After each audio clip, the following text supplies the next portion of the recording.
It's very hard to make these stand-up videos without losing my cool. So Mr. Trump says he doubts NATO would ever come to his aid.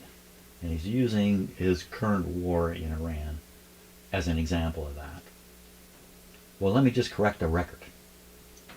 When America was attacked in 9/11, and America decided Afghanistan was where the problem was, many NATO countries joined the Americans in fighting in Afghanistan, including Canada. Just to make sure you understand, Canada cycled about 40,000 soldiers through Afghanistan. 150 of them did not come back, or they came back dead. 150 Canadian soldiers. Other countries have similar records in Afghanistan, where Mr. Trump stands there and says, NATO won't come to our help. The first 4 Canadian soldiers that died in Afghanistan were killed by Americans in a friendly fire accident.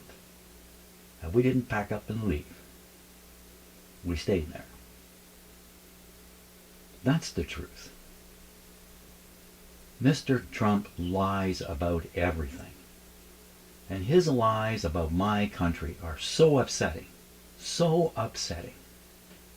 He's carefully, step by step, turning Americans against their best friends in Canada. Well, we're not your best friends anymore. I don't think you have any friends in the world anymore. And that's exactly his aim. America alone. Stop asking for our help. Thanks for watching. Have a great day.